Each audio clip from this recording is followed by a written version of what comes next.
Thank you very much all for being here. I see many familiar faces and many faces I don't know. I'm going to tell 3 stories about disruptive innovations in astronomy. And one of the key differences between those disruptions and what happens in the market is that nature bites back. Nature has interesting ways of surprising us that makes some efforts much more rewarding than others. So with this retrospective look, we can see how those things came about. And the usual ingredients that go into innovation are still there, but also this element of luck that really strikes you in the natural sciences much more than anywhere else.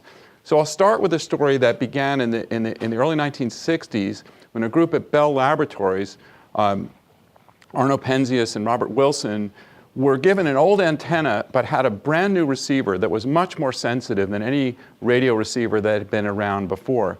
This kind of antenna will be familiar to older people in the audience as the kind of thing that was used for relaying microwaves across the country. So back before fiber optics, we had a series of towers that ran across the country, kind of like those towers with the fires in Lord of the Rings, only they were sending microwave signals across the country to carry the television signals.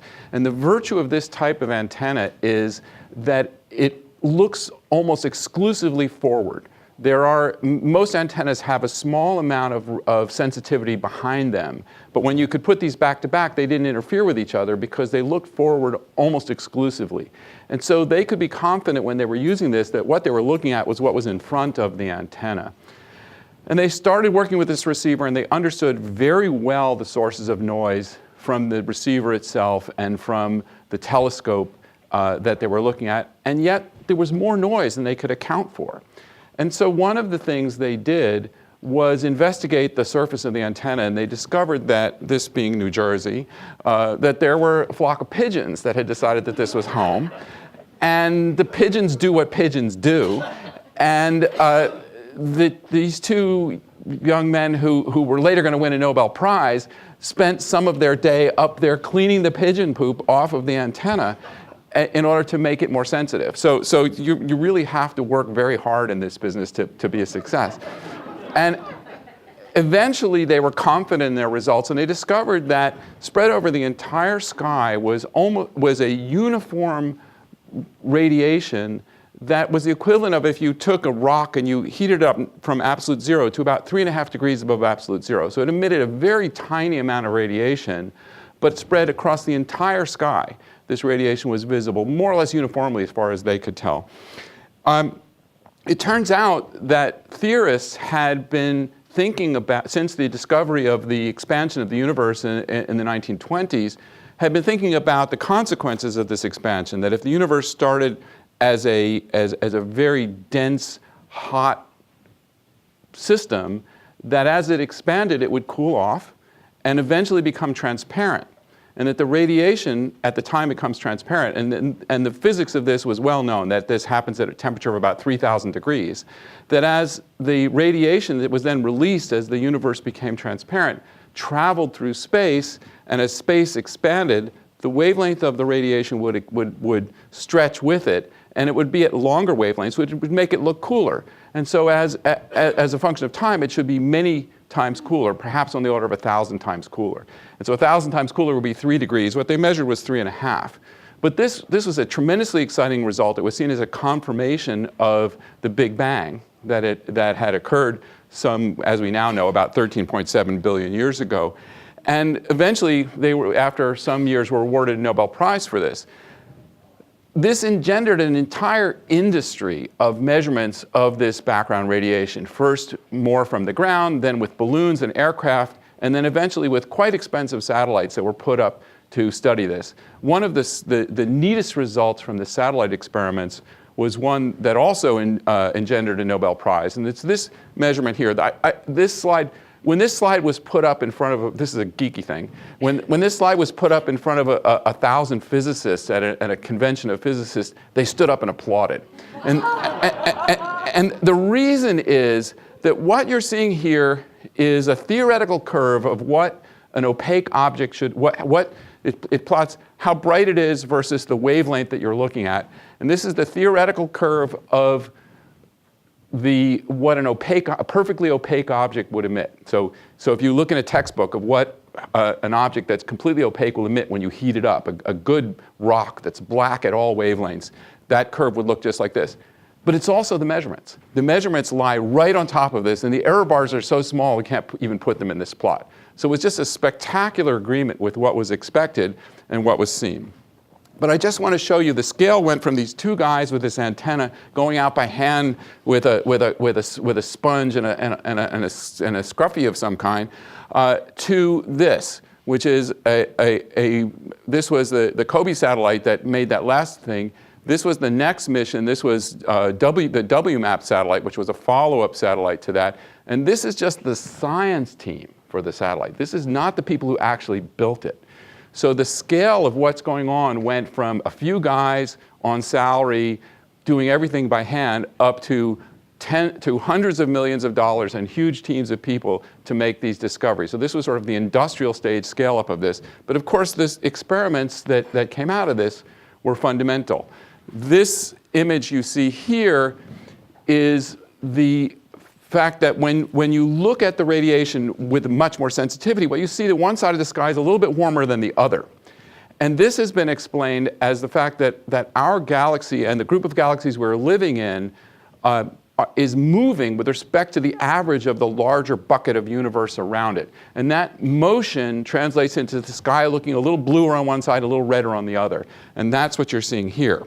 When you take that and other signals out of the measurements, then you wind up with this picture. So this is a map of the entire sky, and this stippling that you're seeing here is slight fluctuations in temperature. The red's a little warmer, the blue's a little cooler, and those fluctuations are a few parts in 100,000. So the average temperature is 2.7 degrees, and this is on the order of 1,000th of a degree that these fluctuations you're seeing. But as it turns out, what this is showing you is how much the density was varying at the surface where this radiation was emitted about 300,000 years after the Big Bang, when the initial primeval fireball had expanded and cooled enough that it became transparent.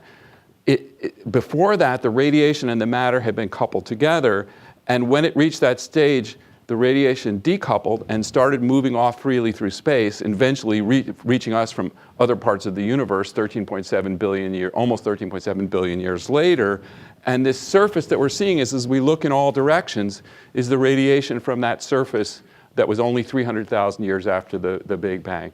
And what it's telling us were how big the fluctuations, or what scale were the fluctuations in the radiation at that point. But this will turn out to be very interesting to us when we talk about another discovery. So this was an absolutely fundamental discovery. It led to several Nobel Prizes, and it was totally unexpected. Well, it had been predicted in some vague form, but to actually be able to detect this was a result of this advance in technology and then real persistence. And it's led to a number of spin-off observations on a small scale again. So again, people are innovating, having seen this result, and people are trying to measure the polarization of the radiation. People are looking for even smaller scale structure, which can tell us about how the intervening matter is structured between us and that earlier epoch. And then also for testing what's called inflation, which is a period in the early universe when the universe expanded all of a sudden very, very rapidly, and that led to some of the properties of the universe as we see it today, in particular to the uniformity of the universe. The second story I want to tell is about another fundamental issue in the structure of the universe that was also totally unexpected. This is a slide that I used to show. So I taught elementary astronomy for non-science students for many, many years. And when we got to the section about the evolution and fate of the universe, this slide always came up. So what this slide shows is size scale of the universe on one side and time on the other. And so the past is over here, the future is over here. And what you see is the universe grows. So the universe starts at being very, very small, and then it gets larger. But the growth path that it follows depends upon its properties. So if the universe were completely empty, that is, if there were no mass at all, the universe would get a boost from this initial explosion, and then everything would coast. So you would start things off, and then it would fly apart at a uniform rate. That would give you this straight line here. But because the universe has material in it, the mutual self-gravity of the universe slows down this expansion. So it means as we look back from the current time, and the slope of this line tells you how fast the universe is expanding right now. As we look back in time, it was expanding more quickly earlier, and then the slope gets flatter, it's expanding less quickly later. So the universe decelerates over time because it has matter in it. So scientists up until the late 1990s thought that their job was to count up how much stuff we have and then try to predict what the fate of the universe was going to be, whether the universe would expand forever, just a little bit more slowly over time, whether it would expand more or less to a critical size and then stop expanding, or just asymptotically approach some maximum size, or whether in fact there was enough matter to make the universe expand for a while but then contract upon itself and go back into being a singularity. So what we were doing was counting up how much stuff there was. And we would do this by counting all the galaxies, and the total amount of galaxies was actually nowhere near enough to make it collapse on itself. But then people began to understand that there was dark matter. And dark matter is, we don't know what it is right now, but it amounts for about 25% of the total mass of the universe. It's about 6 times the stuff we can see. We know it's there because when we look at the motion of stars within our galaxy and when we look at other galaxies and their motion with respect to each other, there's much more motion than can be accounted for by the matter we actually see. So we know there's a lot of dark matter out there. And so that might slow things down a bit more. Now, in this case, the tool that was discovered was an astronomical tool. It wasn't a physical tool. And that tool was a particular kind of object called a type 1a supernova. When you have 2 stars that are several times the mass of the sun that are closely orbiting each other, an interesting thing happens. The more massive one evolves more quickly, and it grows to become a red giant. And when it becomes a red giant, it starts to spill mass over onto the other star. And so that's what's happening here. The mass from the first red giant is spilling over onto the other star. Eventually, that first star becomes a white dwarf. It's a compact object that's not massive enough to burn any hydrogen into helium or helium into carbon inside of its core anymore. And it's just sitting there cooling down. But meanwhile, the other star is much more massive than it used to be. It starts evolving more quickly. It, in turn, turns into a red giant, and it starts dumping mass down on the first star. It turns out that white dwarfs have a low tolerance for this. That is to say, after a while, they become massive enough that the pressure of the material on the surface from the force of gravity squeezes the star down. And because it has no way to resist this by getting hotter, because it's a very stiff object, what happens instead is that it explodes. And when it explodes, it lets off a huge amount of light in the form of a supernova. And what was discovered in this period of the 1990s was that there was a relationship between how long it took that supernova to get faint again and how bright it was at the highest of its brightness.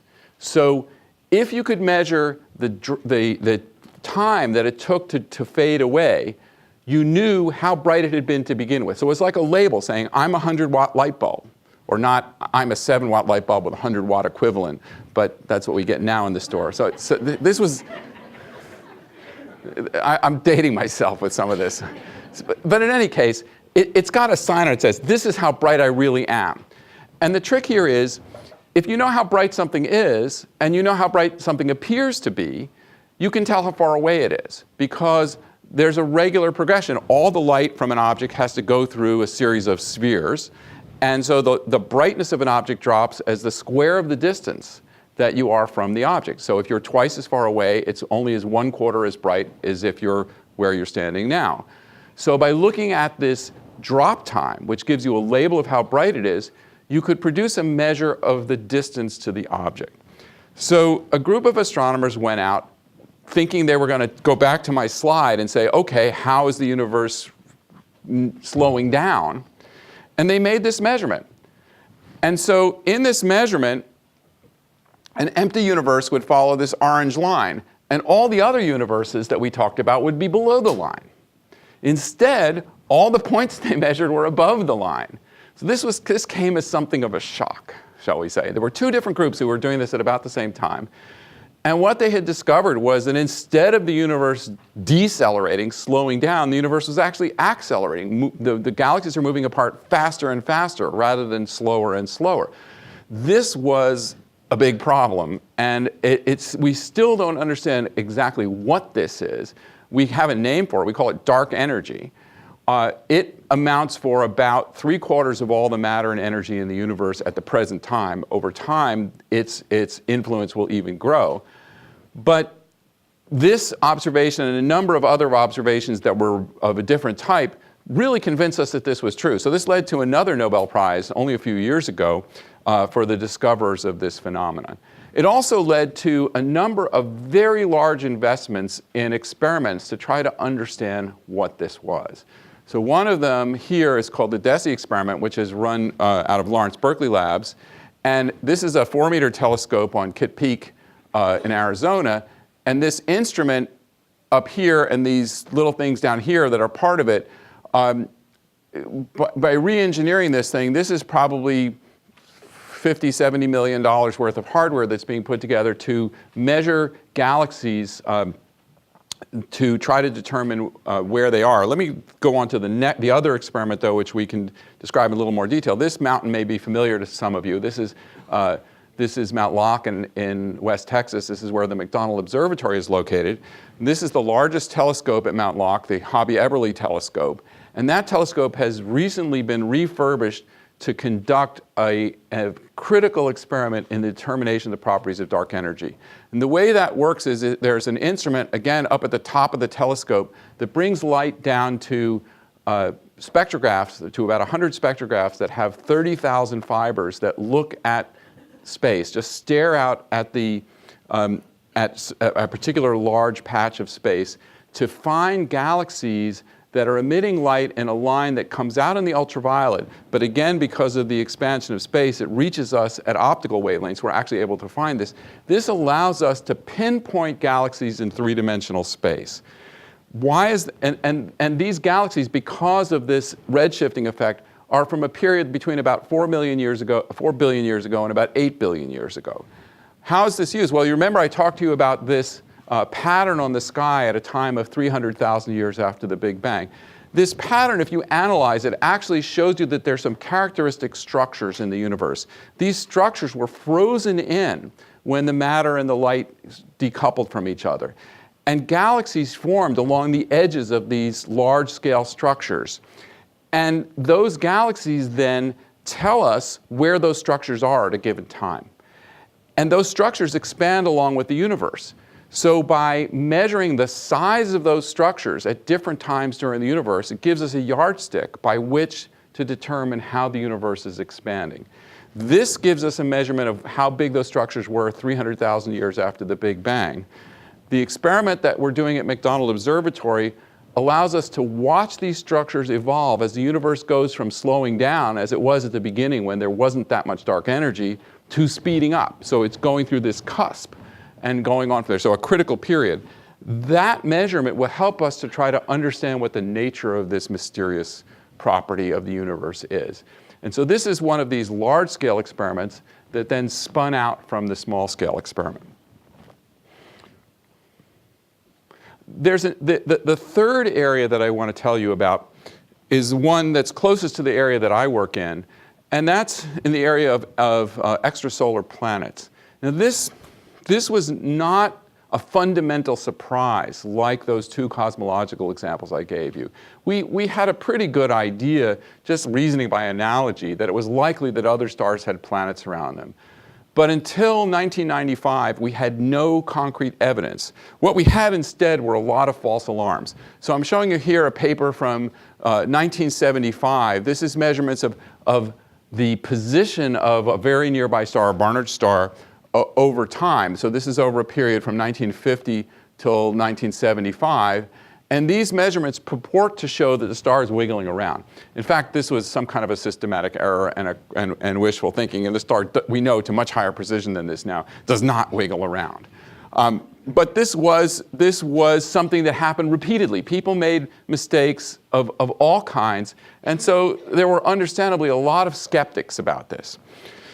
But people wanted to try, and they designed experiments to try to understand systems like our own solar system. So if you look at our solar system, so they use a different trick, which is if you have a star and a planet orbiting the star, the planet doesn't actually orbit the star. The star and the planet together orbit their common center of mass. So sort of like a very heavy person on a seesaw along with a very light person on a seesaw. Again, like I talk about stuff like this, and I realize nobody under the age of 40 has ever seen a seesaw because the lawyers got to the playgrounds. So I don't know how, it's like I stopped talking about records and I talked about CDs, and I can't talk about that either. But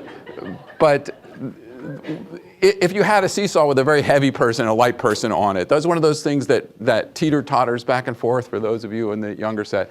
In any case, what happens here is that while the planet is orbiting the star, on the same period, the star actually moves around a much smaller circle.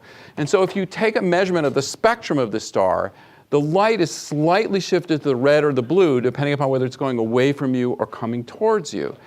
And that gives you an indication of what the velocity is. It's just like when the policeman stands there with the radar gun and shines radar. This is not, we're not shining anything on the star, it's just putting it out itself. But this measurement of the shift gives you a measurement of how fast the star is moving away from you or towards you. So if you observe the star over many years, you would see this motion due to the orbit of the planet. So in our solar system, the dominant planet, the one that has most of the mass, is Jupiter, by far. And so when Jupiter goes around the sun, it goes around the sun every 11 years, it causes the sun to wiggle back and forth at a speed of about 13 meters a second. So that's about 40 feet a second. So it's 30-some miles an hour. You can drive that fast. It's not very fast. And it takes 11 years to do it. So you would need to have a technology to very carefully calibrated measure changes in velocity of 13 meters a second and have the patience to do it over 11 years, and probably want to do it twice. So if you had a PhD student, they'd be really old by the time they finished their thesis, if that's what the measurement they were going to make. And your instrument would have to be stable over all this time, and the federal government budget would have to be stable too. All right, so now, yes, I build stuff for a living, but using stuff is another problem. What happened was people said, we're going to try this anyway, to heck with everything. We're going to just go for it. And they built better and better instruments that could measure velocities with more and more precision. And then nature intervened. So we had the expectation we're going to be in this for the long haul because other solar systems are going to be like ours. We had good physical reasons to believe that massive planets like Jupiter would be far away from their parent stars because that's where the ice was. And that helps these planets get massive enough to gather up all the gas and become substantial in size. And the rocky inner planets would never get massive enough to swing things around. But in 1995, a couple of Swiss astronomers discovered a planet orbiting the star 51 Pegasi, and that planet, instead of having a 13 meter per second amplitude, had an amplitude of about 60 meters a second. So you say, okay, well that's great, it's 4 times bigger amplitudes, 5 times bigger amplitude, so it's 5 times easier to measure. But the astonishing thing was the period wasn't 11 years, it was 4 days. So this was a massive planet, about twice the mass of Jupiter, right up against the star orbiting around. So the theorists were completely baffled, completely wrong about what was going on. Nature had come up with a completely different plan and had put massive planets very close to other stars. As we've begun to study this, we realized that these planets probably form far from the stars and migrate inwards, and we're still arguing about what the mechanism for that migration is. But the fact of the matter is that there are many systems like this. But once you know there's something out there, you're going to work a lot harder to study it. And so all kinds of improvements in techniques were made. And here's a measurement now from about 10 years ago, so a more recent measurement of the same system. And it's plotted on a slightly different scale. This is showing the velocity towards and away from us of the star in meters a second. And this is plotting the 4-day orbit and just stacking the points that were measured at different times on top of each other here. And what you see is this nice sine curve that's a result of the planet first moving towards us and then away from us, and so dragging the star first away from us and then towards us. And now, with improvements in techniques, we're doing even better than this. So this was the first revolution, was just to make things better. But then we got up to the industrial scale up, and we realized that this was retail. If we wanted to do wholesale, we needed a different technique. And so what people came up with was the idea of staring at a huge number of stars at once and waiting for a planet to go around in front of the star. And when it does that, when the planet moves in front of the star, it blocks some of the light from the star. The planet's much fainter than the star. And so you get a tiny dip in the brightness of the star. And every time the planet goes in front of the star, it'll do that again. So if you stare at enough stars for long enough, you can find the planets, assuming that the system is in the plane of your line of sight. When it's tipped, you'll miss it. So we're going to have to accept that we're going to miss a lot of these. But even so, calculations were done to show that we could detect many things. So the Kepler satellite was launched 6 or 8 years ago, stares at a big patch of sky, and does exactly this. It has discovered thousands of planet candidates, hundreds of which have now been confirmed by this radial velocity method. So it's given us this whole zoo of new planets and told us very fundamental things, like that most planets are actually between the mass of Earth and the mass of Neptune. Not these big Jupiters, but not very small. And we've actually discovered systems with as many as 8 planets in them. We've discovered all kinds of configurations. Sometimes the 8 planets are very close to the star. Sometimes there are ones that are farther away, like the ones in our own solar system. One problem with this, however, is that this system was set up to look at a patch of sky where there are a lot of stars, meaning the stars were far away. And that's not good, because then the stars you find are faint, and that makes it hard to study when you want to do more detailed studies. So a new satellite has been designed to be launched this year called TESS, which will do essentially the same experiment, but on things that are much brighter and closer to us, and give us a lot to work with as we study them. Again, the technology has been refined and improved as physicists and astronomers have come up with new techniques. So this is just an example. This is a spectrum of a star. It's shown as this solid lines. You can see those little faint dark patches. Those are absorption lines in the spectrum of the star. And these little dots that you see next to them are coming from a device called a laser comb, which is a device that's been invented in the last 15 or 20 years that puts out light at very regular frequencies. And you can use it then as a calibrator, as a way to tell what frequency or what wavelength you're at with very high precision.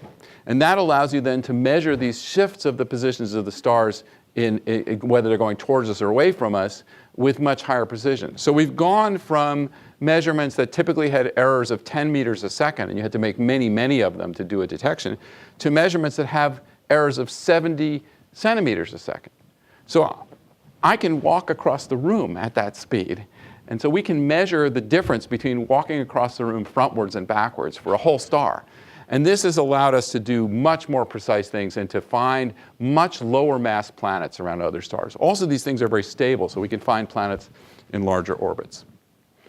Okay, so common denominator of these things is they involve new technology or fundamental capabilities that are new. They involve stubbornness of the people who are doing it. People had to spend many years perfecting these techniques. They had to go out and observe objects where people told them they'll never find anything, and really do something hard. And then nature had to be kind. They had to have luck.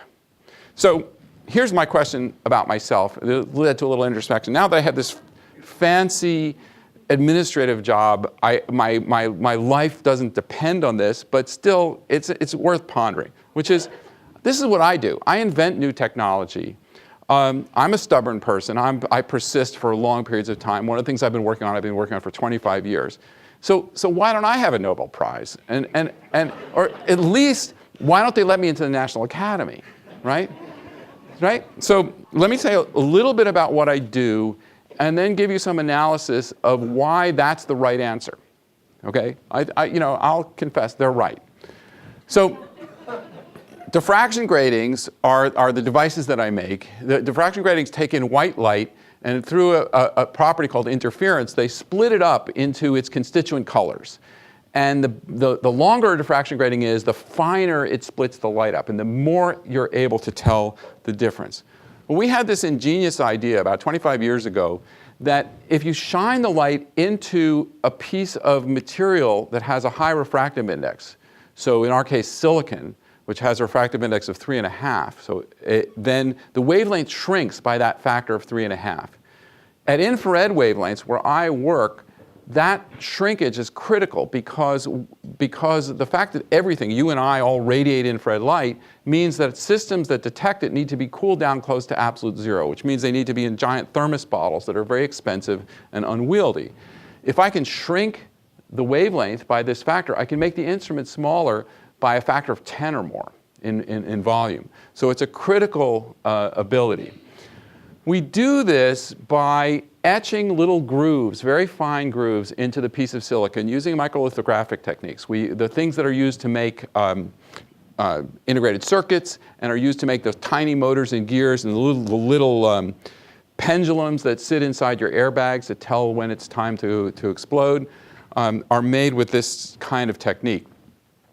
And we make these grooves. They're bigger, much bigger than the circuits that are made today. They're 10 microns or more across, but they have to be laid down very, very precisely. The precision is such that if you took a New York City block, I know I keep talking about New York, but if you took a New York City block and you imagine that you were going to run city blocks all the way to Yonkers, so about 20 miles, you would have to put the streets down with a precision of about 1 inch over that whole distance to get this precision that we need in the positions. They have to be positioned to a tiny fraction of 1 inch to make this work. But we then raised some venture capital and we built an instrument that would do this. And this is an interior view of our instrument. It's fairly complicated. The device that we built there is sitting right in here. It's not all that big on this scale. But the scale of everything else is driven by the size of this device. We mounted it on the telescope at McDonald Observatory. So here's the instrument up here. Here's the day crew of the telescope and our team putting the instrument on. Here's a picture of the instrument on the back of the telescope. And this instrument is about 4 times more sensitive than other instruments of its kind and covers about 30 times as much wavelength in a single exposure. So this instrument is shipping today to Chile to be used on the Gemini South telescope for about 3 months. And that's where it'll have 4 times the sensitivity of the instruments that it replaces. And it covers 30 times as much of the spectrum. So this is actually a bigger breakthrough technically in terms of capability than those other experiments I showed you. But, well, why amn't I famous? Okay, so you can analyze this. First of all, what we do with this is something more of a niche field. We're not discovering the acceleration of the universe. We're studying young stars and how they evolve, how their planetary systems evolve, and we're detecting the atmospheres of some of these planets. So this is important work, but it doesn't have that groundbreaking cachet that the other things do. It's also, even once you have the instrument and the technique, it's very hard work to extract the information that you want to get out of it. So we have production difficulties. So think about the new low-cost Tesla car that comes out at a rate of 20 a week instead of 2,000. This is kind of our problem. And the other is just bad luck. So we haven't found 51 Pegasi b. We haven't seen some absolutely unexpected phenomenon in physics as a result of this. But how many of those can there be, really? The theoretical physicists are pretty smart, and they've thought of most of everything. So we just don't get there. But it also has another important feature to it, which is that this kind of technical innovation affects the whole market in astronomy. One of the problems we have is you build a telescope, you discover the things you can discover with it, and then it becomes mature, meaning not so interesting. And when that happens, because somebody builds a bigger telescope, and that bigger telescope's more capable, and it then starts to take away all of the exciting stuff you could do. So what do you do when you own a medium-sized telescope, like our 107-inch telescope at McDonald? Well, you have 2 choices. You can either be cleverer than the next person, or you can spend more time per project. But everybody can't be cleverer than everybody else, right? Because it's comparative. So what we wind up doing is focusing these telescopes on longer term projects that don't have as much breadth, but allow you to concentrate your forces in one area and beat the competition by just focusing on doing one thing well. But there's another way out, and the other way out is to gain a technical edge. So to build an instrument that's somehow better. The instrument that we built actually made the 2.7 meter telescope at McDonald Observatory competitive with the Keck telescope for the same science. People stopped going to Hawaii to observe with Keck. I know you think they came to Texas instead of going to Hawaii, but they did, because this instrument on this smaller telescope was actually more capable. So you might ask another set of questions here, which is, why don't they crush us now that they know that this is the right way to do things?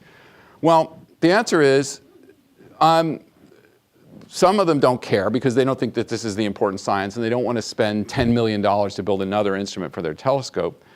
Another reason is we're the only ones who can make these things, so they have to be nice to us. But the other thing is, these telescopes are hard to get your hands on. So they know that if they wait, we'll come to them. And that's what we did. We're going to Chile with this instrument. We've been granted a big block of time, and then we're letting other people use the instrument for their science as well. And that's kind of a trade. We have a unique thing. They have a big telescope. And so we all get along together because we do that. So the bottom line of this is, if you look at what we do, you have to have IP. You have to figure out something clever to do. You have to come up with a new piece of technology. You have to raise venture capital, money to show that your idea works or to do the first experiments with it. You have to assess the market space. You have to see, is there something I can do that's going to have a unique impact, that's going to make a real difference? Because spending a huge amount of money on an instrument that does something boring is not going to get anybody excited. You have to develop the technology farther. And then if things are starting to pay off, you have to raise a larger stake. You have to have another round. And then you go public by letting people know all about this and seeing if the market gets excited about it. And then you start over again. So the cycle here is very much similar. The critical difference from my point of view is this nature of surprise by nature. That sometimes things come along where you can't simply model what's going on or investigate the market and say, oh, this is the right thing to build next. This is what's wrong with a lot of big science now. It's done by committees, is they will only do the things that people say have an obvious payoff. And it's the small entrepreneurial scientists who come along and say, I don't care what they say. I'm going to try this. And most of them fail, but some of them get very lucky, and nature throws a curve and puts a surprise in front of us that allows us to do something super good.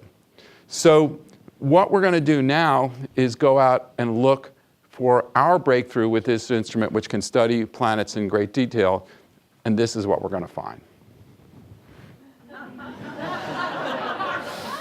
So thank you very much.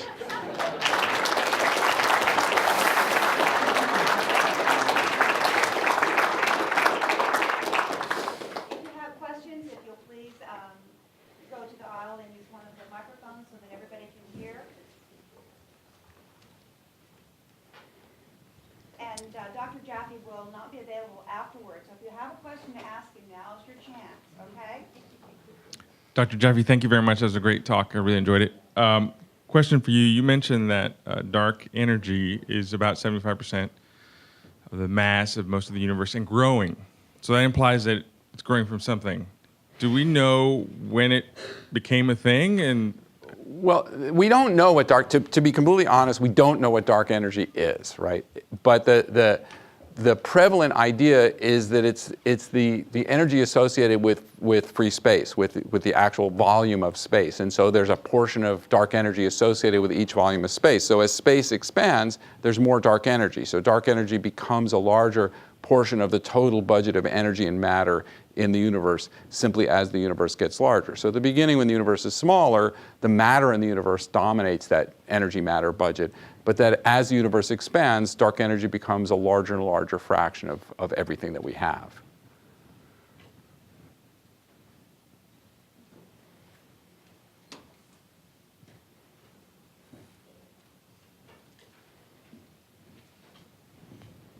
Hi, Hi, Dr. Jaffe. This is fascinating, and I have what I hope is a really simple question for people who aren't in academia.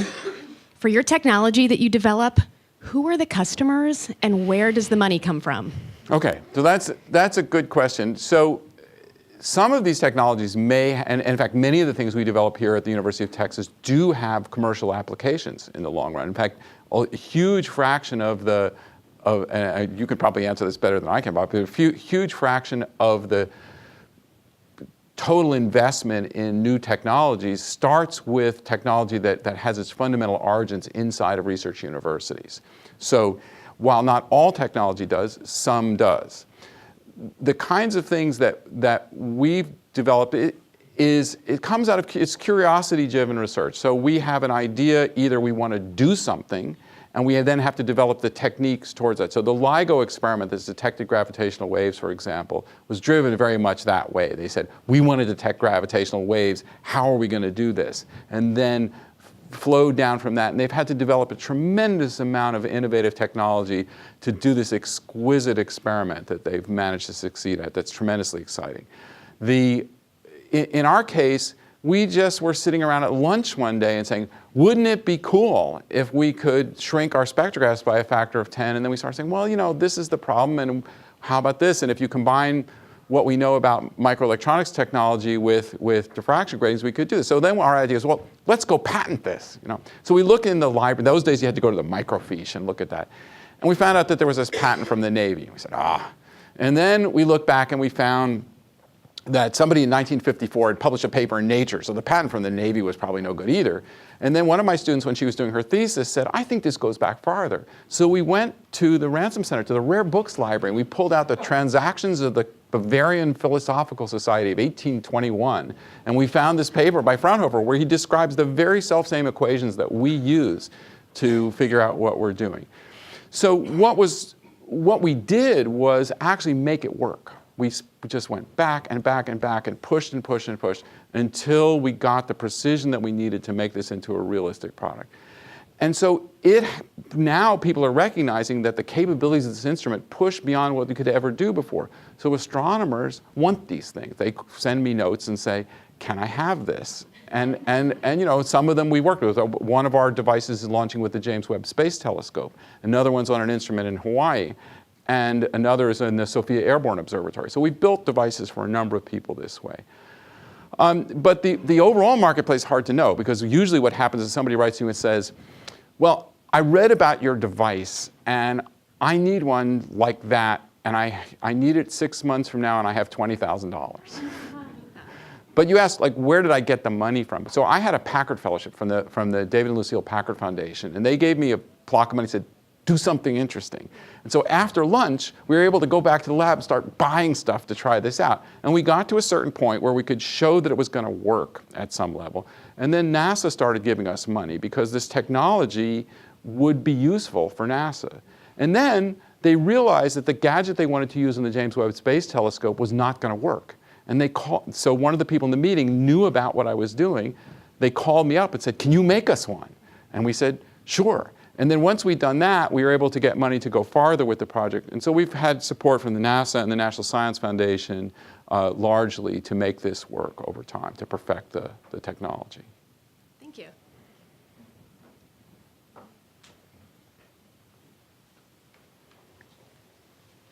Professor Jaffe, thank you for a most fascinating talk. I have two short questions. One is, based on what you said about the expansion of the universe, I think we can conclude that at some point in the distant future, there won't be any stars visible in the sky.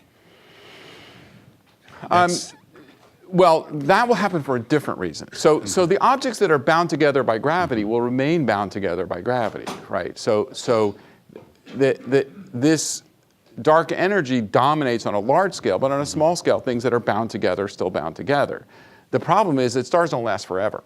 So a star like the sun lasts for about 10 billion years. Less massive stars last longer, but the least massive star is about a 15th of the mass of the sun.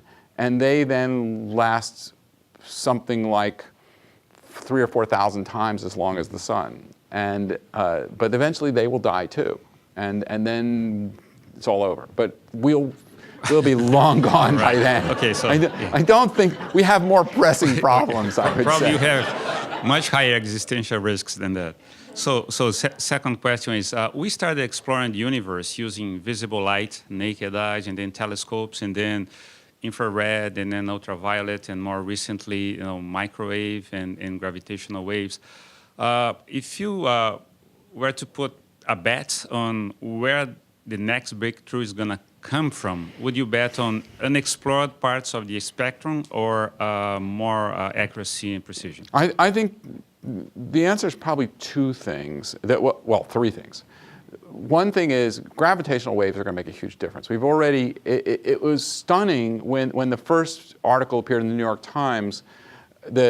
People were saying, gee whiz, this is great, the first detection of gravitational waves. To the scientists, the complexity of the signal told you that there was a tremendous amount of information there, that there was an opportunity to really discover some fundamental things. So I think gravitational waves just taking off, our sensitivities improving, it's going to open up a whole new avenue of research. Another avenue which essentially data technology is opening up is what's called the time domain. So we're building a large telescope now that will be able to take images of the sky very rapidly over a very broad fragment of sky to very high sensitivity. And this will open us up to phenomena that occur and then fade out and that are transient. And that's something we really haven't even scratched the surface of. But then I think with the large telescopes like the 30-meter telescope and the Giant Magellan telescope that we're building now and the James Webb Space Telescope, we'll be able to push farther. And we're about to make a critical transition, both in the study of galaxies and the study of planets, from detecting them to actually understanding them. And these larger telescopes with optical and infrared radiation will push us into this critical regime with the very first galaxies that formed and also with planets around other stars. Thank you very much.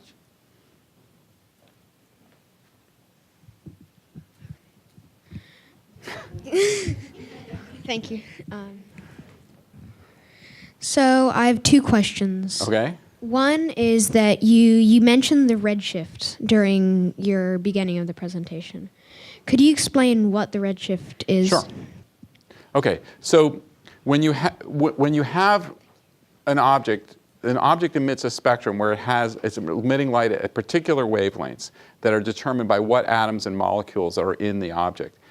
But if that object is moving towards you, the peak of each wave is launched from a little closer to you than the last peak. So the peaks get to you a little closer together. So that's a blue shift. If the object's moving away from you while it's sending the signal, the peak of each wave has to travel a little bit farther than the peak before it. And so they stretch out and are longer. So that's what we call a redshift. Now in the case of the universe is the one case where what I just told you is not right. It's a misconception. The far parts of the universe are not moving away from us. The whole universe is expanding. And what's happening there is a little different, which is the whole fabric of the universe is growing. And these waves that are traveling through it are growing along with it. And so it's not a red shift in the sense that the light has shifted. It's simply a shift because the wavelength's longer, so things look redder. And how many of the instruments that you're building are there about? This is like how much can I resist temptation in saying yes to different people to work on different things. We're currently fielding this instrument, which is going to Chile today, and we're in the process of the design and build for a new instrument that will go on the Giant Magellan telescope, which is a telescope University of Texas and a number of other U.S. and foreign universities are a part of, that will be built in Chile and finished in about 5 years from now. And that instrument will be similar in character to the one we have now, but much more capable. Okay. So how many exactly do you have? Well, the question is, what do you mean? In my head or in my junk closet or in actual use? In actual use, 1. In my head, 1. And in my junk closet, probably 4 or 5 at this point. Super, super interesting, Dr. Jaffe. So the last time I was at the McDonald Observatory was this fall, and we were talking to one of the resident astrologers, and he said, astronomers, not astrologers, completely You different will meet thing. a tall stranger. Yeah. Ooh, I already got one. That's awesome. And he was saying you're lucky to get a few days, a year, as an astronomer on one of these big telescopes. And I was wondering if you thought that this innovation cycle could then put into use these smaller, medium-sized telescopes if people then think to how do you put the add-on that you're kind of creating? Right. So the point is that when you have an 8 or 10 meter telescope that costs you $60 or $70 million to build, you can't build an infinite number of those, and there's a lot of astronomers, and they want to use them. So they compete very heavily for the time. So that's true. But there's an interesting thing that's happening at the same time, which is as the instruments have gotten more capable, they generate more and more data that takes longer and longer to analyze. So just with our new instrument, we put it on a telescope in March of 2014, and as of a year ago, we were chewing through the data from July of 2014. You know, the rate at which you collect data and the analysis that's needed is also a limiting factor. So while people may only get a few nights a year or even a few hours on one of these satellites, often that's enough to keep them busy for a very, very long time. At the same time, what you're saying is also a factor, which is that if you have capable instruments that are focused in a particular area that can answer interesting questions, then these smaller telescopes become very valuable. And they can allow people to do things that they wouldn't get time on the big telescope for because it's too risky or because it takes too long.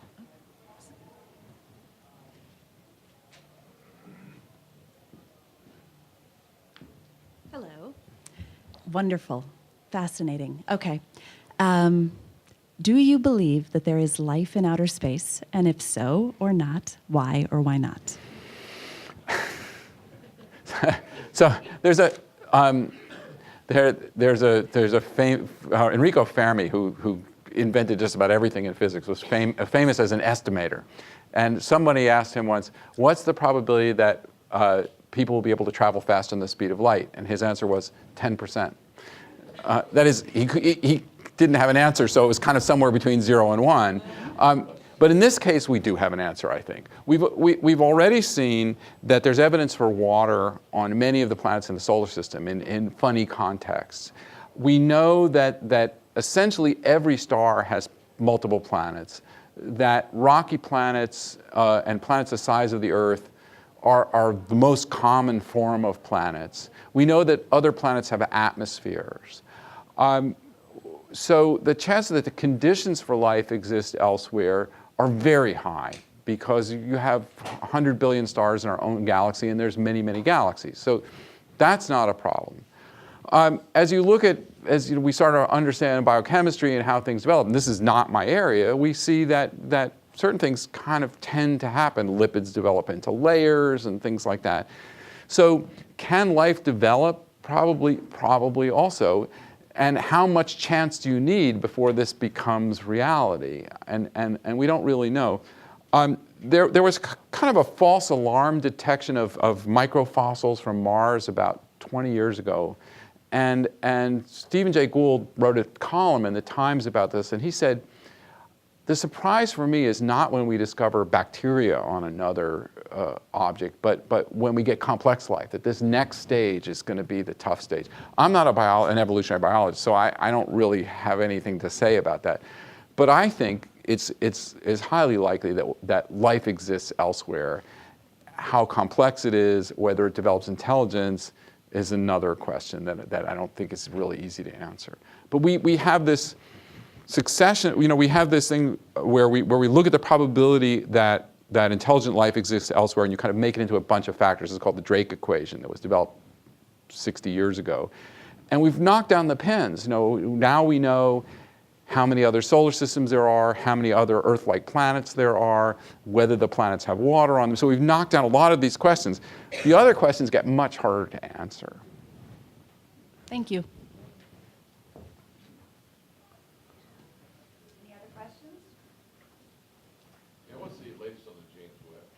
So the James Webb Space Telescope just finished its system testing. So we learned our lesson from the Hubble telescope, where the Hubble, remember, needed eyeglasses to fix it. This thing's going to go out beyond the moon, and we're not going to be able to send astronauts to fix it if there's something wrong. So NASA was very careful and took it to Houston and put it in a giant vacuum tank, cooled it down to the temperature it'll operate out, and tested the optics to make sure they worked. That's now finished. So the telescope is ready to go, essentially, and there's just final preparations. It should get launched next year or the beginning of the year after. It's a very scary telescope. This is a 6.5-meter telescope, but it needs to fit inside the fairing of an Ariane 5 rocket. And the Ariane 5 rocket's not 6.5 meters across, so the telescope's kind of folded up like an origami. And it's going to go out into space, and then somewhere on its way to the L2 Lagrangian point, it kind of does this. Unfolds itself, spits out a heat shield the size of a tennis court, and has 25 layers, and that's also all folded up inside, and then starts to work. And it has to be, the mirrors have to be aligned again to a few millionths of an inch. It's a very scary proposition. It's one of the reasons why it's taken so long and cost so much money, because it has to work. My question is thinking very, very large about the universe and very, very small at the same time about the inside of quantum mechanics. And my question is that as the recent science and studies and measurements of the universe moved essentially physics any closer toward the unified theory of all, matter, both large and small? I would say towards the unified theory, not so much, but where the interaction is very strong is in our understanding of fundamental particles. And that's because the nature of the sort of fundamental nature of the forces that were unified in an earlier time affects how the universe evolved. So understanding why inflation took place, for example. And the other thing is determining some aspects of physics that are not easily determinable in the laboratory. For example, we don't know whether neutrinos have mass and how much mass they have, and we place limits on it, but this experiment at McDonald Observatory actually will place much tighter constraints on the mass of a neutrino because that affects the way the universe actually evolves in slightly different ways than the way dark energy does. And so by measuring these galaxy positions, we'll get that kind of information out as well. So there's a strong interaction between this very large scale and the nature of fundamental particles, but not quite at the level that you're describing. Yeah. Thank you, Dr. Jaffee. You've explained that much of our knowledge of what we're discovering now has had its roots in the past. It's just that we didn't have the tools to prove or disprove the ideas. And therefore, as a business school environment where we are now, how do you assess the evaluation and the process whereby tools that will serve specific questions get processed through our institutions of learning so that you as a scientist can spend your time on what's most important, and that is perfecting perhaps the tools? Right. So if I understand your question correctly, sort of understanding the selection process itself, how do, when we get to this $40 million project at McDonald Observatory, what are the steps along the way in terms of decision making? And it starts with the investigators themselves. And in other words, I have 2 or 3 ideas in the shower every morning, and by the time I get out, there's maybe only one left. And most days, by the time I'm finished shaving, there's none. And it's a good thing, because each idea takes 10 years to do. And so you just can't have so you have to filter. So you're filtering yourself. Is this an idea that is good? Okay, it's a good idea. Is it something somebody should do? If it's something somebody should do, is it something you should tell somebody you trust and whose time you care about to do? Is it something you should get involved in, or is it something you should lead? So those are kind of the levels of importance to a person. Then when you get one of those last ones, which is something I got to do, and I got to drop everything else to do it, you have to go out and socialize this idea among your peers, get them to tell you whether you're crazy or not. You know, a little intervention is necessary. Okay, calm down. Maybe not this one. And then you have to go out and start finding resources to do it with. You usually have to put in your own resources first, because people won't believe you unless you do that.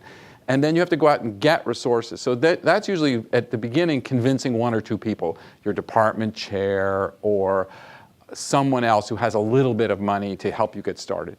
Then you're going through a process of peer review. And at the beginning, that process is very formal and very rigorous, where you submit a proposal, it's evaluated against a rubric, people look at it, but people, it's not just, oh, this one is slightly, you know, the return on investment is bigger here and this one there. People use their aesthetic judgment. Is this something that looks cool? Is part of the whole thing. It's not simply, and is this a person who's been successful? So the typical proposal I write now, because of what I've done with NASA, is I asked for this, I said I would do this, I did it, I gave it to you and you launched it on this. And then I asked you for this, and I can kind of tell this story of cycling through and building things that are successful. But earlier, you have to just get people excited. So now that you get through a review committee, that's the kind of grant proposal you can normally get through. When you want to build a big facility, it's much more of a social exercise. So yes, you have to convince review committees, but you also have to get your peers excited about the possibilities and really get them involved. And so just like when we do fundraising from philanthropic sources, we have to get the astronomical community excited about the importance and the consequences of what will happen. And then they help you through this process. So it kind of goes from this individual filtering to a rigorous competitive process to one which has got competitive elements but also social elements to it. So you've actually not mentioned the University of Texas per se, kind of being the push or the launch pad or the fuel for this. It's your outside communities and your peers. Well, I don't know. I mean, that's a little unfair, because so first of all, I needed the lab space to do this, and I had to be supported to have that. I was nominated for this fellowship that gave me the money. The university did that for me. When I had the idea for this instrument, I didn't have enough to make it happen or a home for it. I went to the director of McDonald Observatory and said, can you help me? And he helped put this deal together where I got a Korean institution to put in half the money, because he promised them time on the telescope to use the instrument. So the resources of the university, and then the experts that we have here who helped me and advised me all along the way, were absolutely critical in this. So no, I don't want to discount it at all. It's this environment of a great research university. The other thing is those things you saw with the grooves in them, about half of that process is done in facilities that belong to the Microelectronics Research Center here. The diagnostic stuff is done at the Texas Materials Institute. Without this infrastructure of a great research university, none of this would be possible. Hey there. Do you think people will ever be able to live on Mars?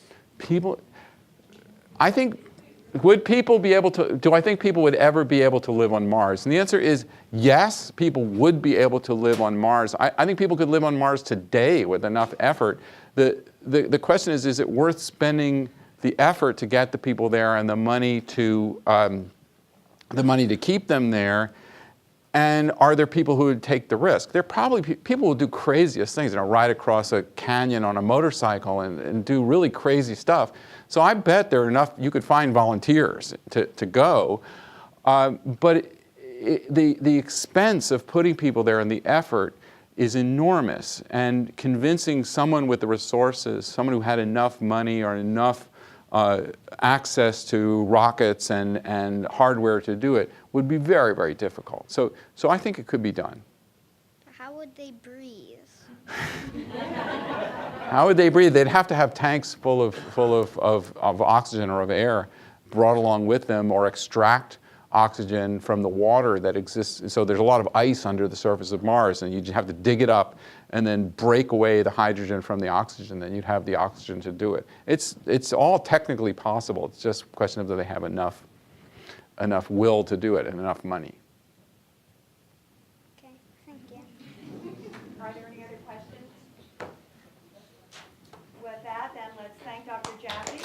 Thank you.